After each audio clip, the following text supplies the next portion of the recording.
The windows shatter before you hear the second explosion. Glass turns into dust. The air punches your chest. Somewhere outside, something heavy collapses and doesn't stop collapsing. You don't get a warning that tells you where to go. You get noise, shockwaves, confusion, and one question that decides everything. Where do you hide when the world starts breaking? Because in modern war, you don't outrun danger. You outposition it. Most people think hiding means finding a place that feels safe. It doesn't. Safe places in normal life become death traps when systems fail. And the worst part is, you won't realize it until it's too late. The first instinct is to stay near windows, to look outside, to understand what's happening. That instinct gets people killed. Glass isn't just fragile, it becomes shrapnel. When a blast wave hits, windows don't just break. They explode inward at high speed, thousands of tiny blades moving faster than you can react. So the moment something hits nearby, you move away from windows, not slowly, not after checking your phone.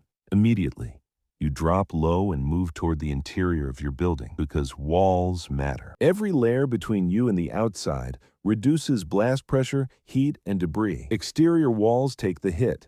Interior spaces survive longer. That's why hallways, bathrooms, and storage rooms become your first line of survival. Not because they're comfortable, because they're shielded. But not all indoor spaces are equal. Corners feel safe. They're not. Corners concentrate force. When shockwaves move through structures, pressure reflects and amplifies in tight angles. That means a corner can actually experience more force, not less. So you avoid corners. Instead, you stay along solid interior walls, low to the ground, because staying low isn't just about avoiding debris, it's about air. Smoke rises, heat rises, toxic gases rise. The cleanest air in a damaged building is often closer to the floor. It's not perfect, but it's better than breathing whatever is filling the upper space. And in a city under attack, air becomes a silent threat. Burning materials release chemicals. Dust fills lungs. Fires consume oxygen. You don't see it coming. You just start coughing, slowing down, thinking less clearly. Then you stop making good decisions. Now the bigger question, do you stay where you are or do you move? Most people assume they should run. Running feels like control, but movement during active strikes is one of the most dangerous things you can do. Outside, there is no cover. No structure to absorb shockwaves, no barrier between you and debris. Streets turn into channels that carry blast pressure further, and panic turns roads into chaos. Cars abandoned, people running in every direction, no information, no coordination. So unless your current location is actively collapsing or burning, you don't run immediately. You stabilize first, you find your position, you wait. You listen. Because survival isn't about motion, it's about timing. If your building is compromised, fire spreading, structure failing, then you move, but not blindly. You move downward if possible. Basements, underground parking, subway entrances, these places exist for one reason. They are surrounded by earth, and earth is one of the best shields against blast, heat, and radiation. Even a few feet of dense material can dramatically reduce exposure to external threats. That's why underground spaces have always been used in conflict zones. But they come with their own risks.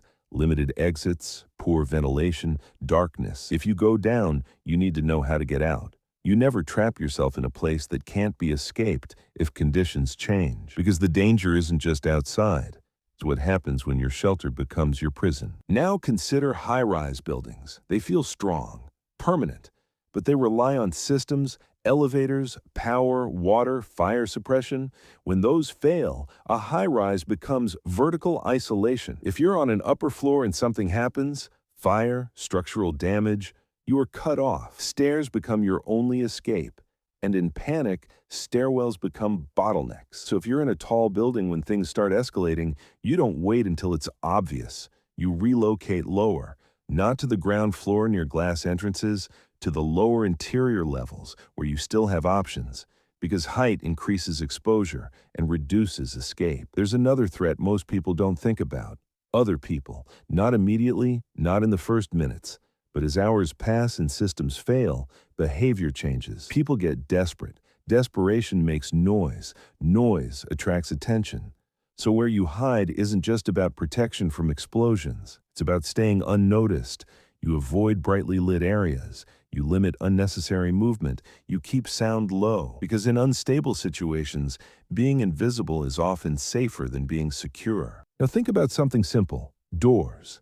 A closed door isn't just privacy. It's a barrier. It slows smoke, reduces heat transfer, blocks debris. If you're in a room, you close the door. If there's a gap underneath, you block it with cloth. Not perfectly airtight, just enough to slow airflow. Because time matters. Every second a barrier holds is a second you stay alive. And then there's the mental side, the part that breaks people before anything else does. Confusion. You don't know what's happening. Information is incomplete. Sounds repeat. Maybe it's over. Maybe it's not. That uncertainty pushes people to move too soon, to leave safe positions, to take risks for clarity.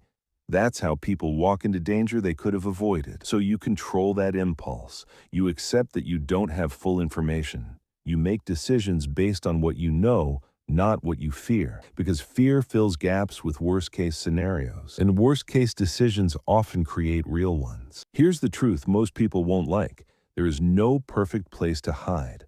Only better choices. A bad position gets you exposed. A better one buys you time. And time is everything.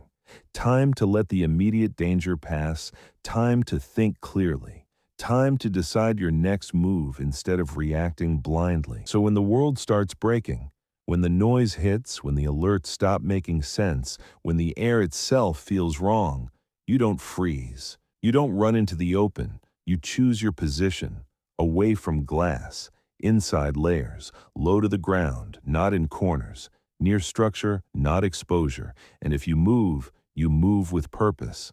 Downward if you can, carefully if you must, never blindly. Because survival in war isn't about being the fastest. It's about being the one who understood where danger travels and stepped just far enough out of its path.